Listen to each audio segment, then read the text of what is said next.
In March of 2020, when coronavirus was starting to spread throughout the U.S., 44-year-old David Anthony was preparing for the worst. He packed up all of his things, loaded up his small truck, and left town, saying he was on his way to Costa Rica. He told his family he was sure Armageddon had arrived, believing it was the end of the world as we know it. His wife of 5 years, 51-year-old Gretchen Anthony, had recently filed for divorce from him. Then, no one heard from her on March 21st and 22nd.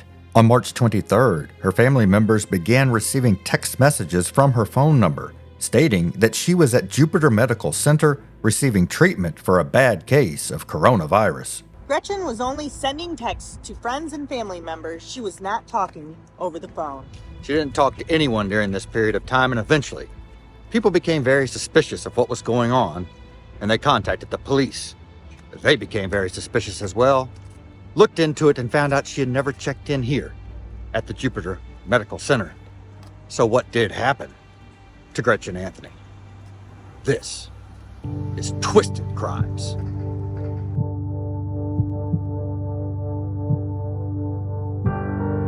Like many people who live here in Florida, Gretchen was not actually from here.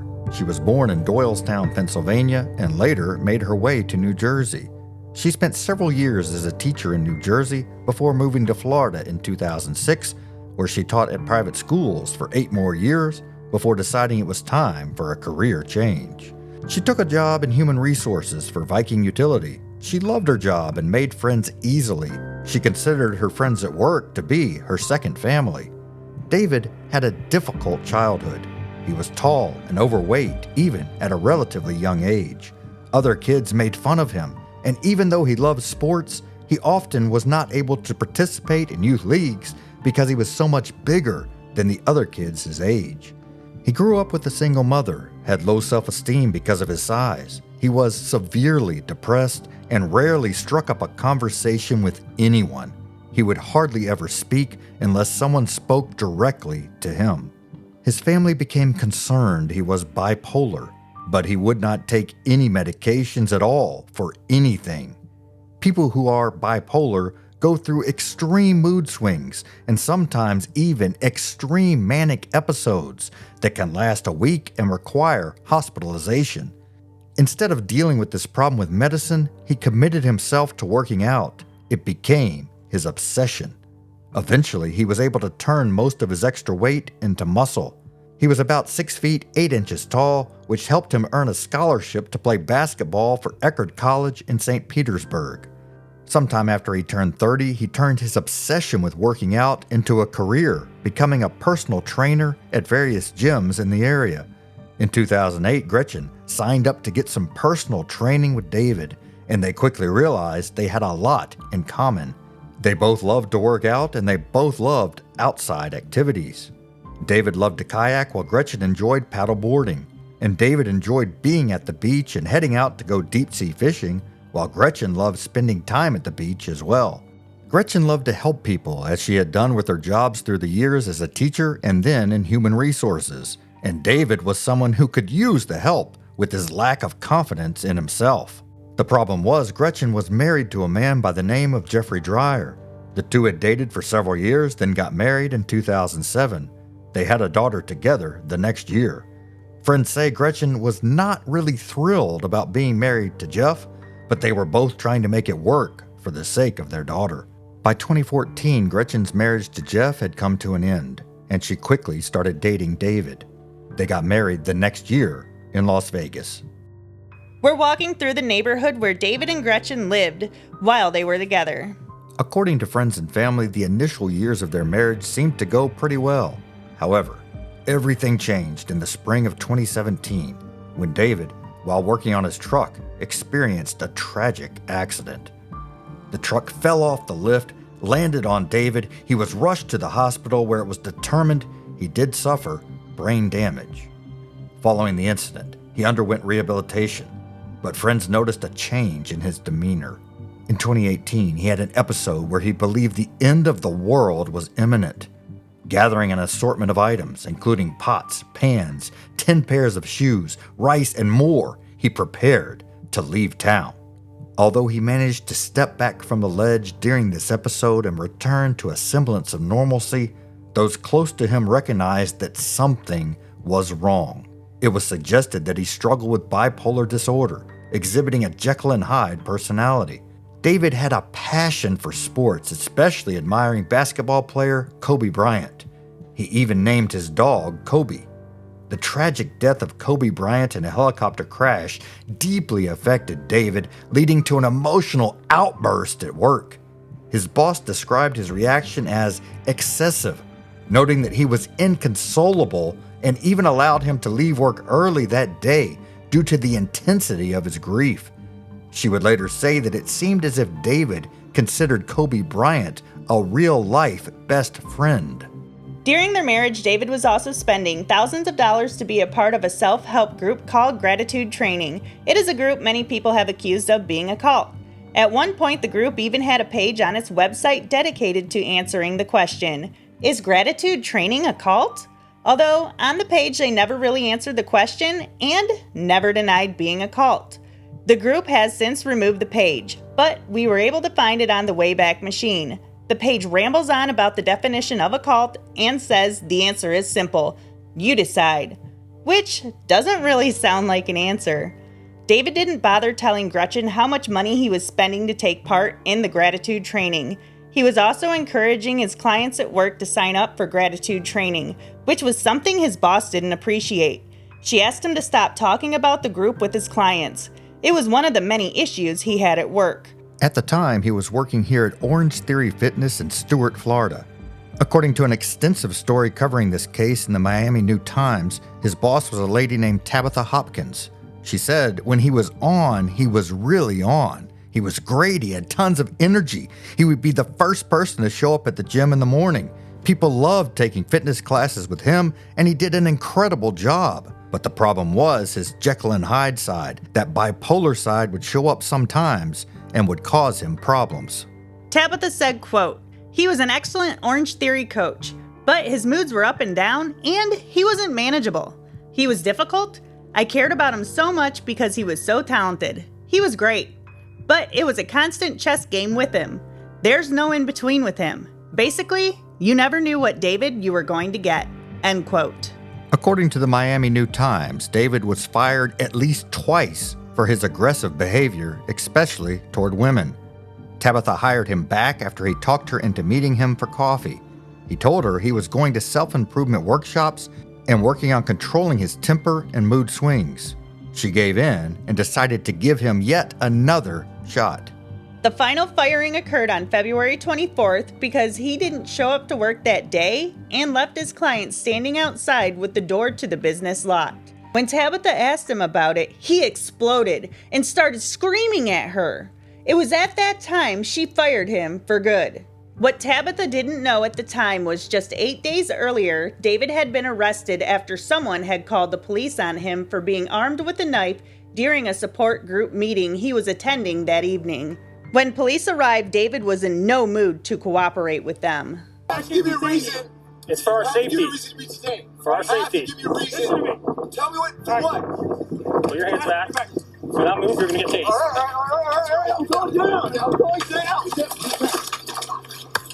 Don't reach. Don't reach. Wait, I got the knife. I got the knife. He's reaching. I got it. No knife. Hold arms closed like this. 4 days after he was fired from his job, Gretchen fired him from their marriage when she filed for divorce from him. Everything had been leading up to this moment for a while. In December of 2019, Gretchen texted to a friend, quote, I wish him well and hope he learns how to deal with his mental issues. I feel bad that I couldn't help, but I think he needs to learn how to love himself before he can love anyone, something he might not experience in his lifetime, end quote. She said many nights she would head to her room and lock the door to get away from David. She texted her friend Dawn Paris, who also happened to be her boss in late December of 2019, saying, quote, I gleaned a hint of that crazy look in his eyes, end quote. On a different night that same month, she texted Dawn again saying, quote, I'm watching him on the cameras and waiting for him to go to bed. Then I'll go downstairs and get a knife to put under my pillow, just in case, and hopefully get some sleep, end quote.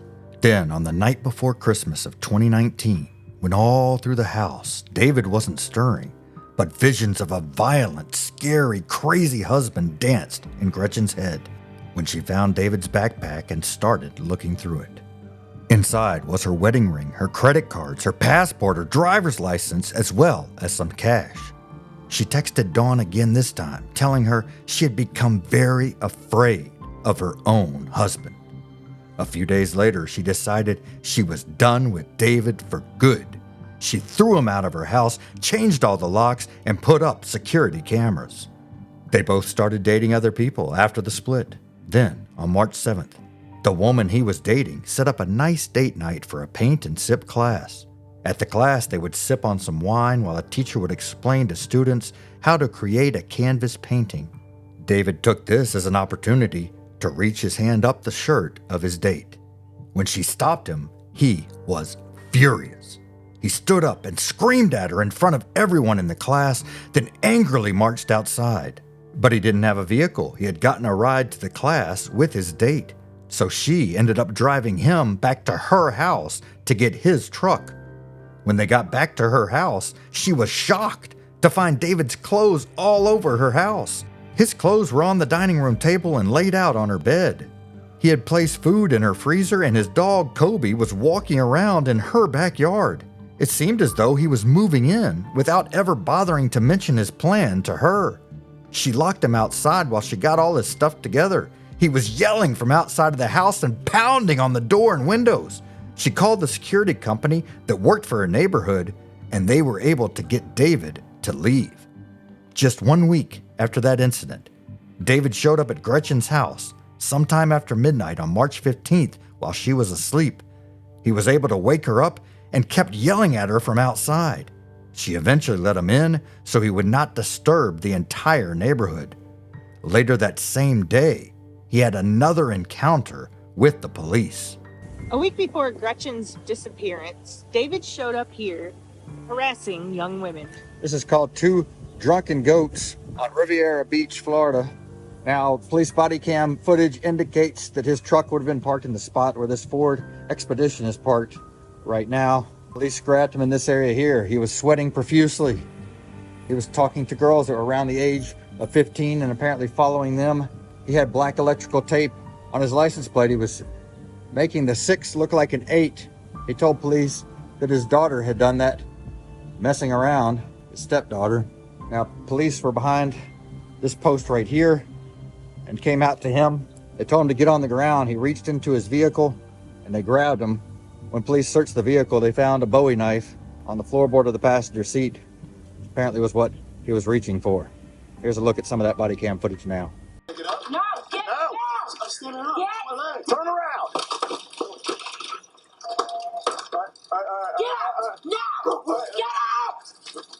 Get him. I got him at gunpoint. Get out of the car! All right. All right. What's he got? What's he got in his hand? Drop it!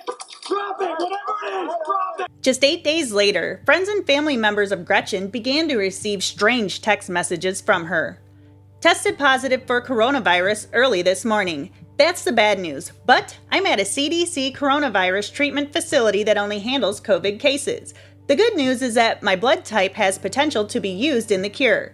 Not sure if you remember me saying that I have a strain of mad cow disease in my blood? Well, that strain is significant in gathering more answers to find a cure. For safety purposes, Dr. Sinclair and her team are strongly recommending that we maintain contact with immediate family members only. I'm using my mom. Good morning. Tested positive for coronavirus early this morning. That means I have to stay here for at least 2 weeks. Her 12-year-old daughter was with her ex-husband Jeff at the time, and she got a similar text message, to which she responded, "Okay, I really hope you get better." Jeff also started to receive strange text messages from Gretchen. She was telling him she was getting worse and would have to go to the Jupiter Medical Center emergency room. Later, he got a text from her phone saying she was being sent to an off-site medical facility being run directly by the CDC in Belglade, which was about an hour away. Jeff was suspicious about the whole thing. He said the text messages were full of abbreviations that she never used, and the style seemed similar to the way David typed messages. So Jeff headed to Jupiter Medical Center to check on things. When he got there, he did find her car parked in the parking lot, but he noticed her purse was inside the car, and he said she never left her purse in her car, so he called the police. Police checked with the facility and found out she wasn't currently a patient there, and hadn't been a patient there in several years. They also figured out that there was no such thing as an off-site medical facility in Belle Glade, in which she said she had been transferred to. Next, they were headed for her house where they were greeted by one of her neighbors. I heard a really serious woman scream, like it's just screaming, like she was being attacked. The neighbor, for some reason unknown, had not called the police when she heard the screams on March 21st. Of course, we saw something similar to this in the Idaho student murders, where one of the roommates saw the murderer in the house, but also failed to call the police.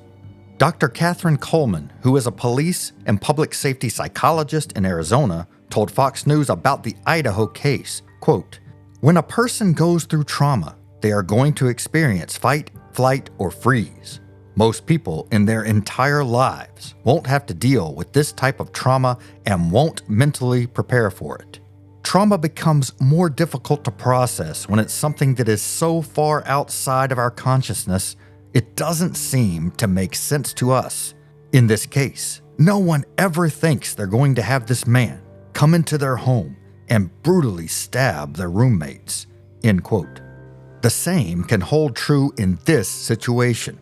Perhaps this witness did not want to believe something horrible was happening in her beautiful upscale neighborhood, which is currently and has been in the past home to many celebrities and other wealthy people.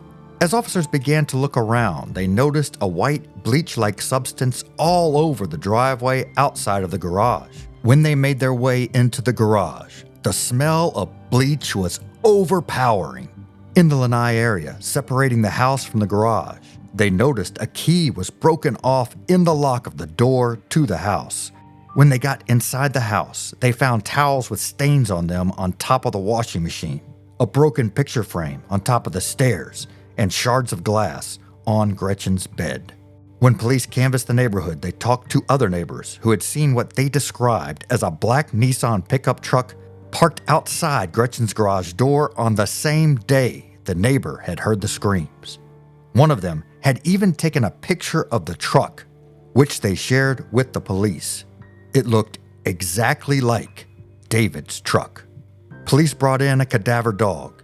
Humans have about 6 million scent receptors in their noses, while dogs have about 200 to 300 million. These cadaver dogs are specifically trained to pick up the smell of dead bodies. The dog hit somewhere on the property, meaning a dead body had been there. Police were also able to figure out David had been living with his mother nearby, so they headed to her home at Jupiter Village condominiums, not far from Gretchen's house.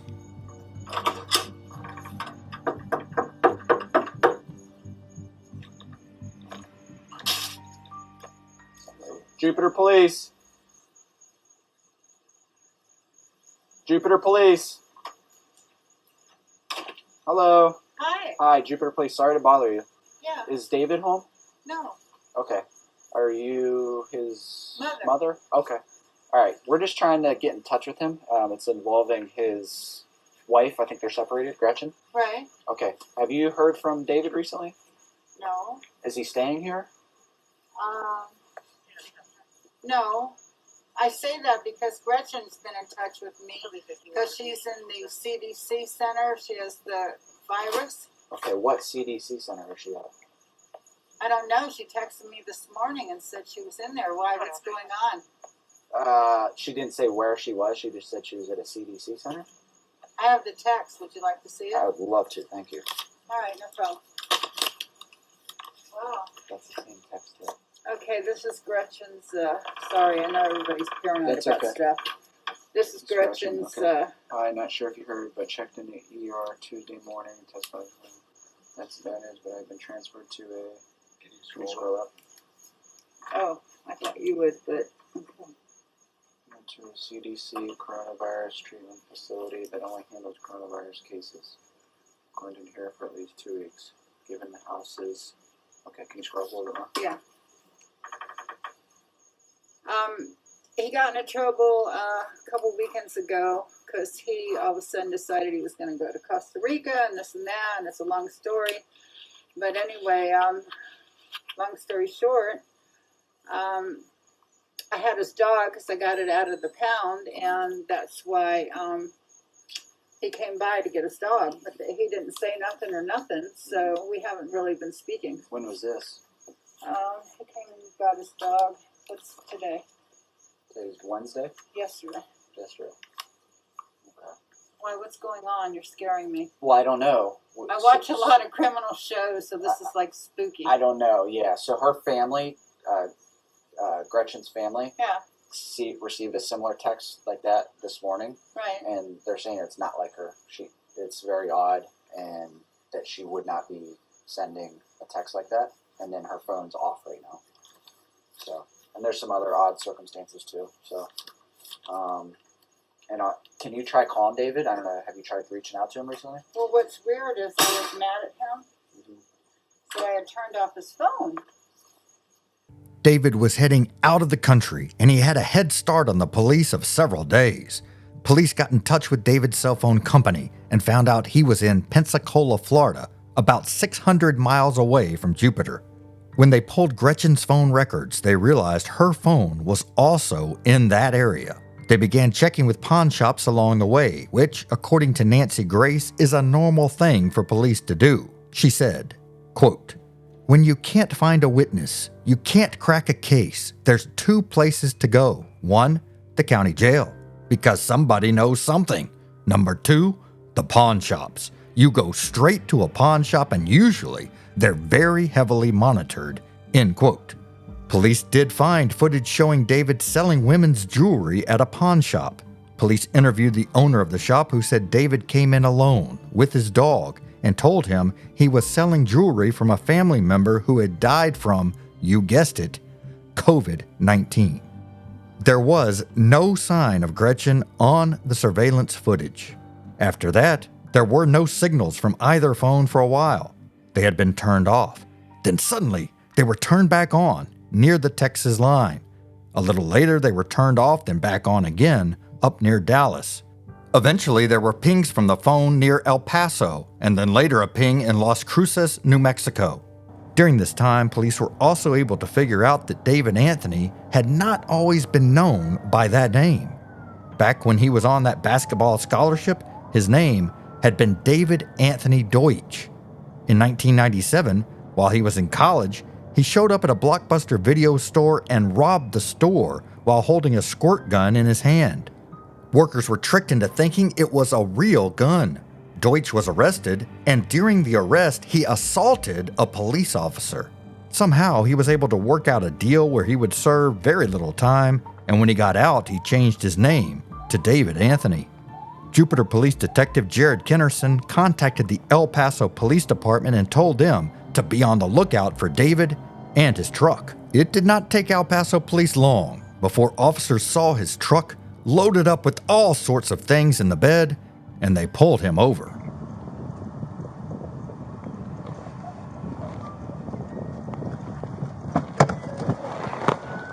Need officers to block on Main. Yeah, I need to see it.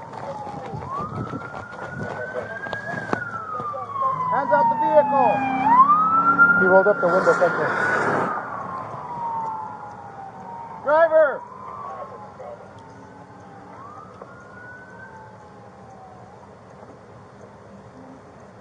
He rolled his window up. He did.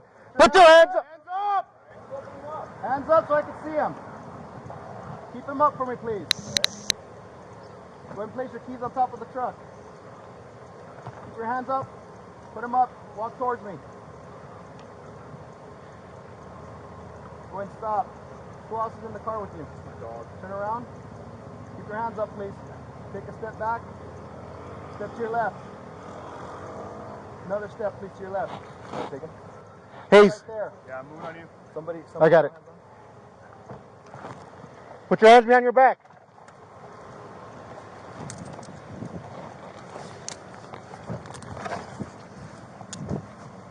Anybody else other than your dog? Walk back with me. Walk back with me. Turn around. Hey, nice. You have any knives on you? What? You have any knives on you? No. Any weapons? Hold on, I think no. No, don't reach. Don't reach. Any weapons? No. Hey, does your dog bite? No. Just my dog. What kind of dog is it? It's a husky. It's a husky. Do you have any needles on you? No. Walk over here, David. I'll put you in the back of the car. All right. Go ahead, take a seat. Am I being detained? You're detained right now, yeah. Right. Watch out. Go ahead. All right. It's small, man. I'm sorry. I know. Go ahead. I can't. You're going to have to, man. You're going to have to duck in, put your head back. All right. Try to go in the feet first.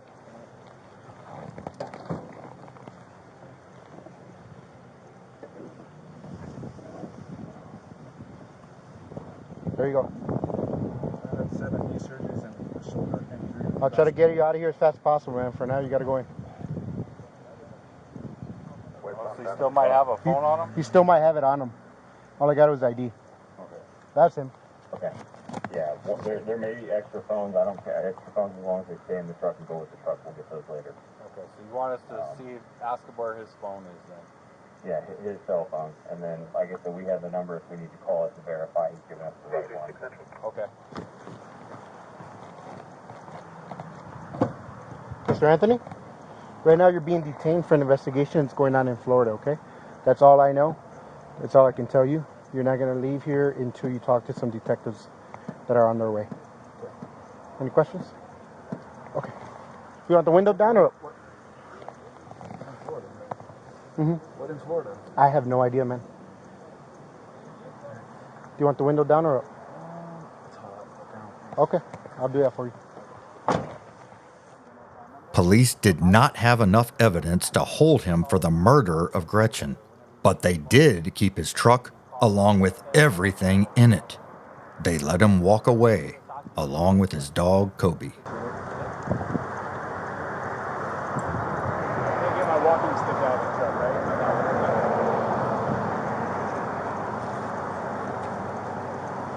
Inside the truck, police found 3 cell phones, including the one belonging to Gretchen. The problem was they now had no way to track David. They also found multiple Amazon devices, including a couple of Blink cameras. Police were able to recover the footage from these devices from the cloud. The footage showed a tall man pacing around in the Lanai area holding a long item. This went on for 6 minutes until Gretchen opened the door of the house that enters the Lanai area. The tall man can then be seen hiding behind the door. Shortly after, Gretchen can be heard saying, "What are you doing?" The tall man then forces Gretchen into the garage. She can be heard yelling for Alexa to call 911. She yelled it out 3 times as her voice began to fade. It was at that point when the face of the tall man was finally clearly seen as he noticed the camera recording him in the garage, and he reached up to grab it. It was David Anthony. At this point, police had seen enough to know Gretchen had been murdered by David. They issued a warrant for his arrest. They started searching for David all over Las Cruces. It wasn't long before officers spotted him walking Kobe, and they arrested him. Investigators then sat down to interview David. I'll have you take a seat in that chair right there. Okay. Lights turn on. Here we go. Right here, sir. Oh. Yeah.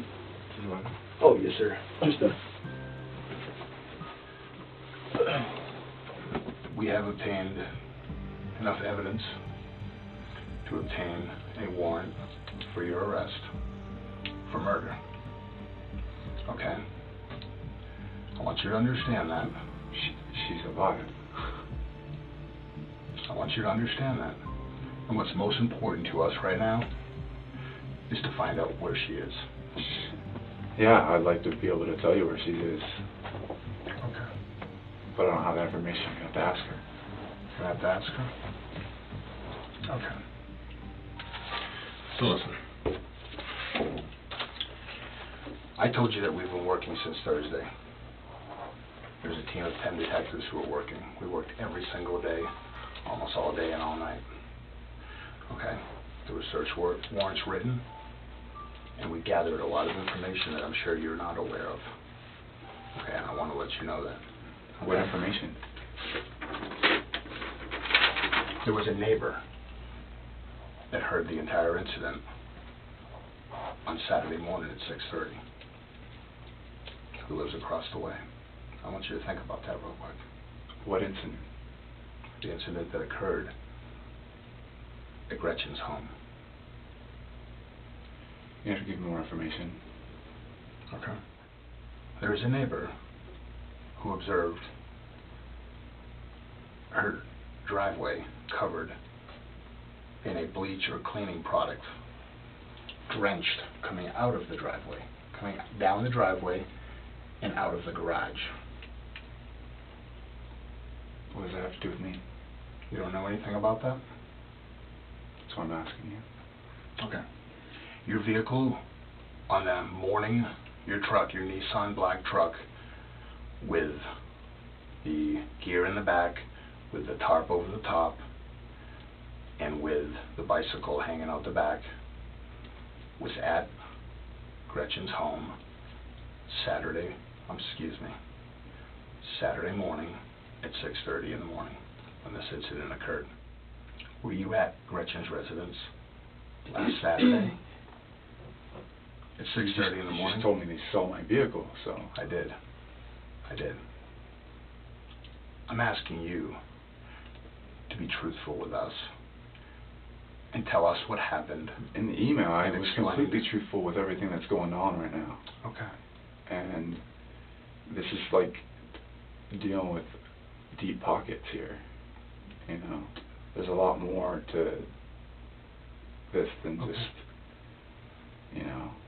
Deep pockets. I love and care for her. Okay. And part of that's got me in this position now, but I'll, you know, protect her. She's my wife. Okay. What does that mean, deep pockets? Do you want to read the email? Which email? The email that I sent you.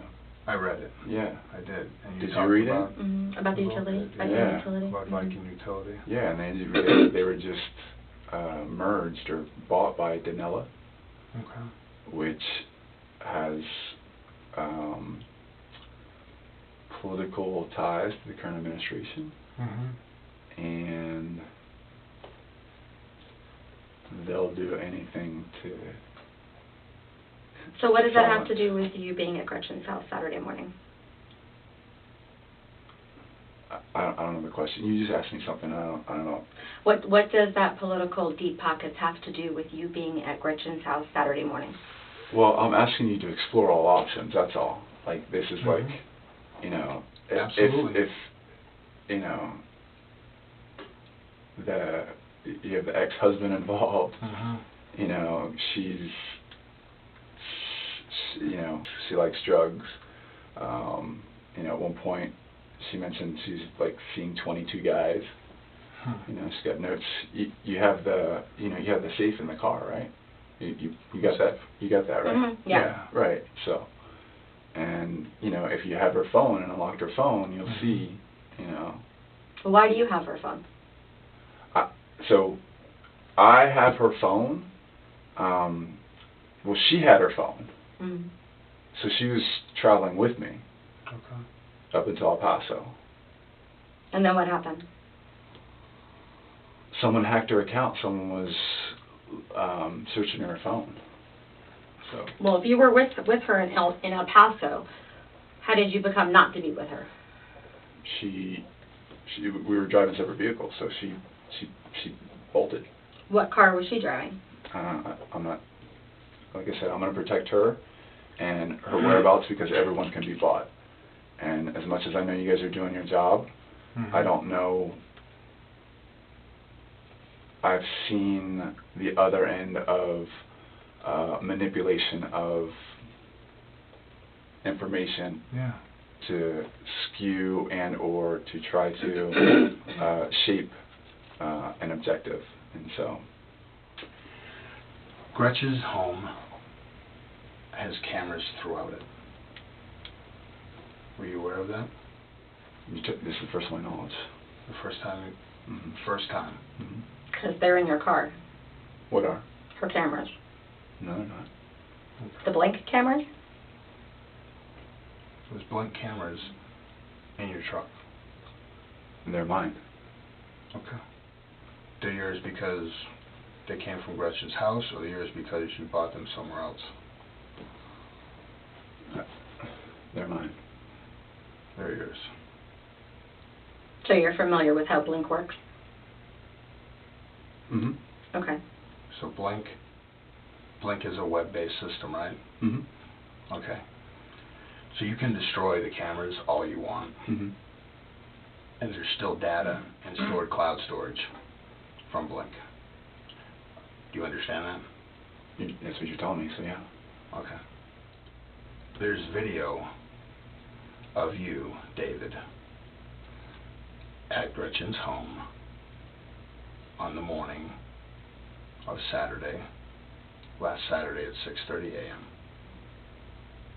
You said they saw my vehicle there, so. Yeah, it's not just your vehicle there. There's video inside her home when you made contact with her that morning, when you met with her. And that video shows something other than a pleasant interaction. Do you remember that? Not this time. You don't remember that? Mm-mm. See her right there? Mm-hmm. She would like you to remember that. And that little girl would like to know where her mother is.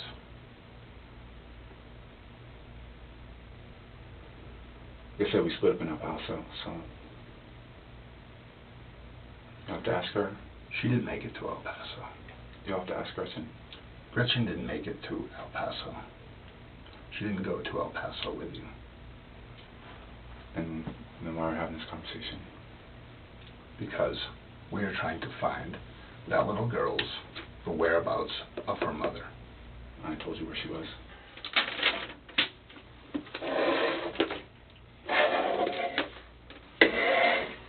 I told you that your vehicle was seen at the house, right? Okay, that's that. And I'm showing But you. there's nothing in the back of the vehicle. I'm sorry? My vehicle's It's filled. it's not viewed right there. My vehicle's filled with stuff. This is the same. Okay, before. There's nothing in the back of that I vehicle. realize That's that. what I'm trying to say. That's not the same day. No, it isn't No. the same day. So I'm going to explain something to you. Before you start making statements about what you think is what, this vehicle, this photo was taken at 6:30 in the morning by a neighbor on Saturday morning. You said it was there already. So. Exactly, no problem. Yeah. And this vehicle, which is your vehicle, same vehicle, was at 8:30 in the morning on Saturday, the same Saturday. This is the same vehicle, correct?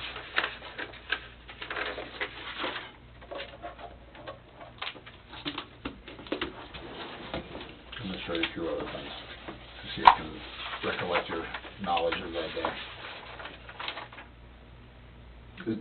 Does that look like you? Could be. Okay, well, I'm going to explain to you right now. I'm going to tell you something right now, which is real life. Mm-hmm. I know you tell me that you don't remember that. You're saying your truck was there, so I'm trying. I didn't say that. You said that. You said. Oh, exactly, right. exactly. And that I said that your vehicle was there. Okay, so you were also there. There were cameras in the porch area of her home, which I told you captured not a pleasant interaction between you and Gretchen. Okay. Okay, I want you to think about that really, really hard right now. Okay? I know you think that those cameras that were in her home were gone and broken and taken down, but they were not. I'm telling you that right now. They were stored in the cloud, and I'm not, David, I wouldn't I wouldn't come in here and tell you lies or tell you something that's not the truth. Right. Okay? I wouldn't do that. And well, you've done it before. I mean, you said you were leaving Florida, and then you said, and then you said you had that friend, and then my vehicle was ready for release. So you have lied before. So I mean, there's a pattern. Okay, that's fine. But So you know what everything you can't see? everything you say from this point forward. This is not a pattern. That is you in her withered vehicle. So you're saying? Yep, exactly. That is you cleaning up her garage after there is a incident there, stepping over her body with a shovel. So you say? So I say. Here is a small photo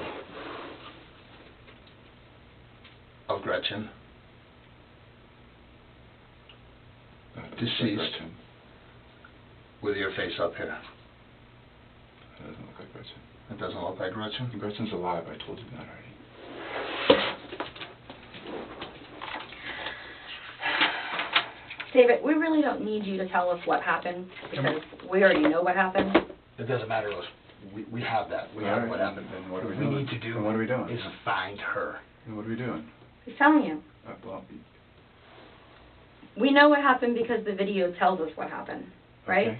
But So let's get past that. Tells you We'll what way happened. past that. So what happened? you I killed just her. told you what happened. I've told you this numerous times. She's still alive. David told detectives 35 different times that Gretchen was still alive. There are no signs of life of Gretchen. 0 signs of life of Gretchen. She wants it that way. No, there is She would zero. never leave her daughter. Ever. Well, when you're facing what she's facing, as far as what she uncovered, you might change your tune. David, we know she's dead. We all know she's dead, and you know she's dead. We're just trying to help Ava out. Then what are we doing here? Exactly what the thing that I asked you when we first sat down here is to find the location. If you have all the information that you need, then I don't know what else. Ava would like for you to tell her where her mother's buried. Don't use Ava in this. We are. You see that little girl right there? I want you to look at her. I love her Look dearly. at her. I know love her you do. dearly. You know, Look at her real good. Then why would I ever hurt her mother? Maybe it was an accident. Maybe, exactly. Who knows? Who knows? Maybe it started off as a fight, and For you to use I don't know. her? No, because She's the only reason we're she's the here. only reason. I was the one who taught her how to ride a bicycle and shoot a hoop and use her that is awareness. awesome. Yep, and that is awesome. Then do what's right for I her. would never hurt her. Not Ava. I would never hurt either one of them. Well, you're hurting her indirectly by not letting us know where her mom is. You'll have to ask her. We can't ask her. She's dead. She's dead. You've pronounced her dead. Ava's a nervous wreck right now. She can't sleep. She can't eat. Do not use Ava. You know, we are. Okay. Because that's what's left. Well, she doesn't have to worry because her mother is still alive. No, That's what she she's is telling not you. alive. She just wants to know where her mom is, David. You have to ask Gretchen. Well, we can't because We she's can't. not here. She's dead. She is not with us anymore. How long have you known Ava? How long have you been in her life? You've done the research. 10 years? You've done the research. So you don't care You're about asking her? me questions you already know. So you don't care about her? You're asking questions you already know. Right, I know that you do. So Okay, why so won't are you asking help me her? questions you already know? Do you know how screwed up this little girl is going to be growing up, not knowing or having any closure about what happened with her mom? You have no idea. I do have an idea. You don't. I deal with victims, Okay. families, victims every day. Well, she's still alive, so she doesn't have to worry about it. What makes you think she's still alive? She's not on the SunPass video when she followed you. You have her phone. You sent the text messages. You planted her car at Jupiter Medical Center because you're on video doing it. We have all that information. She had me do it. No. No way. She's screaming for her life on that. Screaming bloody murder, as the neighbor described it. You can hear it in the video. When you put your Why hand, when you why put didn't her you tell the police then? Because she didn't. And that woman has to live with that. You know that? That's unfortunate. And I feel bad for that woman. Because that woman has to know. Nothing happened to Gretchen. That woman has She's to still know. alive. You put your hand over her mouth She's and still dragged alive. her into the garage. It's on video, She's David. still alive. You might want to think that, David, because you don't want to face the facts of what you did. I was trying to warn her. Okay, you put your I was hand trying to warn her. over her mouth I was trying to warn her. as you dragged her into the garage, then bleached down the Right, driveway. you have all that. But unfortunately for you, the cadaver dog hit on the garage, and we found blood spatter. So there's no way that she's alive. You murdered her in that garage, and Ava would like to know where you put her mom. Gretchen's still alive.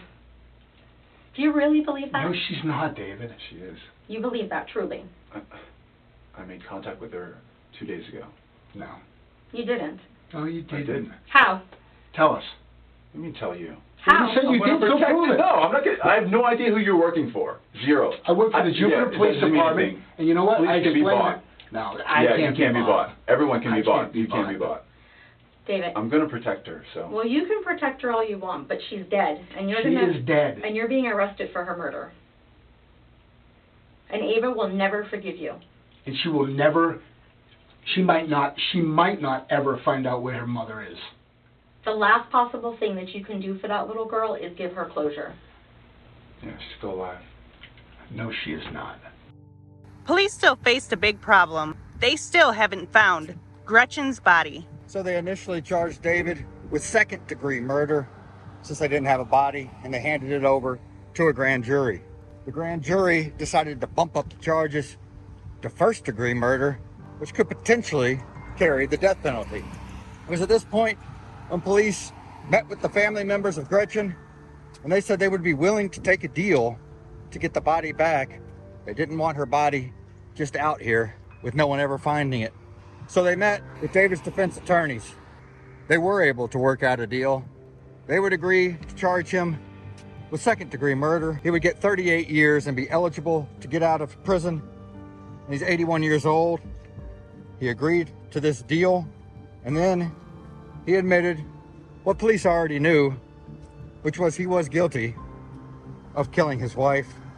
He directed them to this assisted living facility near a Walmart, not too far from Gretchen's house. Police came out here and began digging out in this area behind the facility.